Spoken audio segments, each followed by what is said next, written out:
Hi, my name is Sister Suanne, and I'm very happy to have this opportunity to talk to you about my journey into entering religious life and just what it's like to go from having a career and um, all the things that go along with the career and life outside of the convent to letting it all go and entering a convent. Um, I started out, I was born in Brazier Falls and went to college, did all those kinds of things, and ended up with a teaching job at Salmon River Central School. I was a high school teacher, and I did that for many years. And during all this time, I just always had this feeling in the back of my mind that I wasn't doing enough, that God was calling me to do more, more, more. And so I just always, I suspected and I thought about entering religious life, but it just seemed so impossible. Um, and so I thought, well, really, what God's asking me to do is be more involved in my church. Or, maybe I need to pray more. Or maybe I need to try to go to daily mass if I can. Or, any number of things other than entering a convent. And so I tried to do some of those things, but the feeling was still there. Um, I I just kept feeling that like no, there's something more than this that God is asking me to do. So I finally decided to go talk to a priest. And when I talked to the priest, I was going with the idea that I was too old. And so it was basically a confirmation I needed from him that yes, in fact, you are too old to enter a convent. People enter out of high school not when they're 40 years old. And so when I went to talk to him, much to my surprise, he said, "No, you are actually the perfect age to enter." He's like, "People are entering older in life now." And so he asked me if he would like to set me up with this one, talk to one of the sisters. And so I said, okay. I think I was still a little shocked that this was all possible. And and then I went home. And I met with a sister briefly, and she actually set me up with a come and see weekend for her order, which was the Sisters of St. Joseph. And so I agreed to that, but between talking to her and my ride home, I decided no, that was too big of a step for me at that time. I had never even been in a convent. I had no idea what a convent was like. Talking to this first sister, Sister Maureen, that was the first time I had even really talked to a sister much. And so I called the convent um, with the sister that I was supposed to meet, Sister Gregory, and I explained to her my situation and that I just wasn't quite ready to spend a weekend in a convent, but I would like to come and see her, or maybe see what a convent looked like. And she very happily said, "Sure, come on over." So I did. I went to Watertown and um, went in. I met her. Um, it was, at first it was intimidating. I sat in the parking lot for a little bit before I got the courage to go in. Um, but it was just such a beautiful, normal conversation. Just like you would think when you're meeting somebody for the first time. We talked about the weather. We talked about our jobs, and of course we talked about what was I doing there, what brought me to their doorstep. And Sister Gregory was very calm and very she had a great sense of humor, and she just had a way of putting you at ease. And um, and one of the things I liked the best about what she said was that, you know, I would probably continue to be a teacher, looking into the future, but I would do it with a whole new sense of direction in my life. It wouldn't be about myself anymore. It would be more about what is God asking me to do in this ministry, which would happen to be teaching. Um, how can I bring God to the kids more? Which was a huge thing for me because coming from a public school, God is outlawed in the public schools. Kids don't pray. You don't can't talk about religion at all, and so it was very very appealing to me.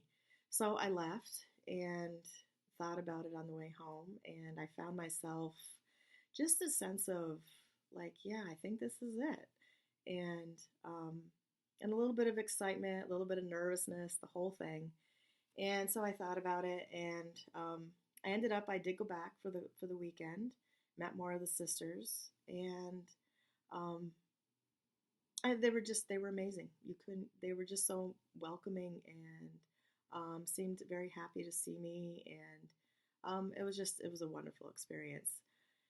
And so um, I left and went home and did a lot more praying and a lot more thinking about it. And one of my stumbling blocks was, what was I going to do with all my stuff that I had?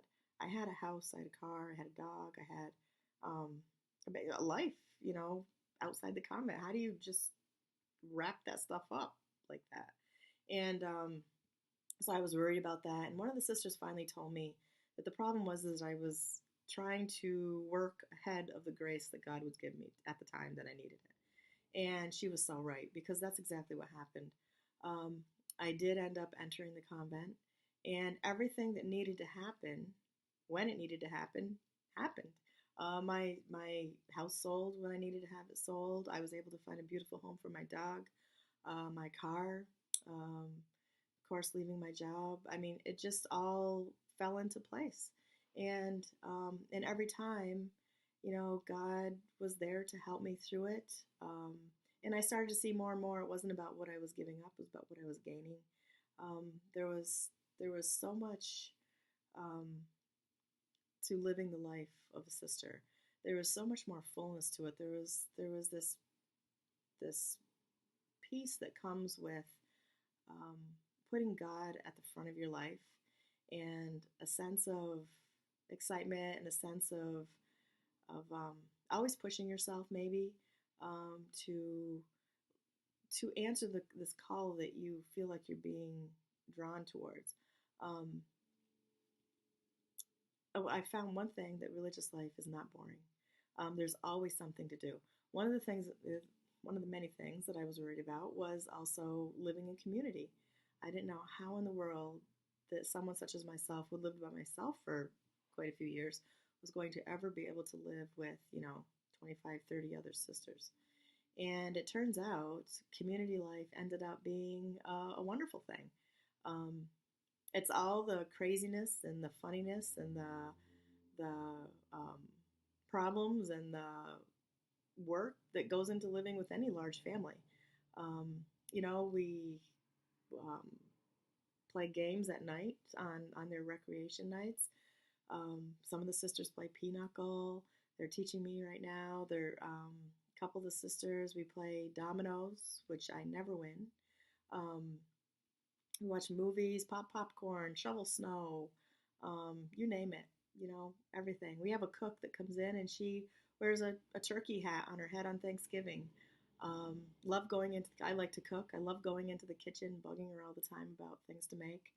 Um, it's just a normal life that you would have living with a large family, except their focus is always on our Lord, and prayer and service to others and welcoming people.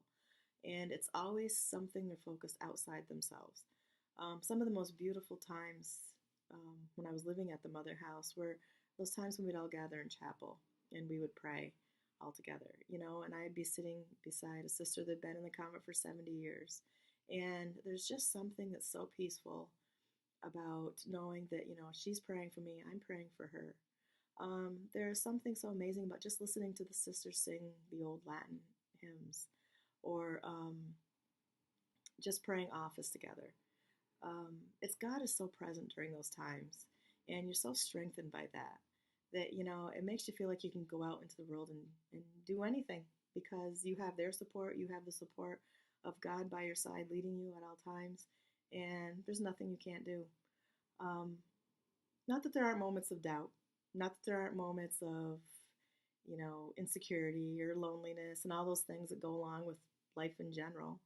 Um, but the rewards are so much greater. And so here I am now in Ticonderoga, New York, and I'm a teacher at the elementary school here. It goes up to 8th grade, so I teach 6th, 7th, and 8th part-time. And then I also work for the parish, and I work in the faith formation program, and I also do the RCIA program. So really, you could say I have the best of both worlds. Constantly learning something new, being challenged in some way or another. Um, but it's just such a wonderful life, because I never know what God's going to ask of me next. And I think that's the key. Once you get rid of all the trappings of life outside of a convent so that you're freer to do what God may ask you to do. It's amazing where your life will lead you and the things that you'll do that you never thought you could do before. So I guess my advice would be if you were really thinking about entering convent, or even if it's just some little thought that keeps coming back and you keep pushing it away, at least take a first step. Take a first step and just see what happens. See how the grace that God will give you at that time plays out. And what you may find is that grace will lead you to take another step and another step and another step. And I think that, if you allow God to lead you in whatever direction He may be leading you, I think you will just be amazed at the direction and fulfillment that your life can achieve. So thank you very much for watching this, and God's blessings to you on your faith journey.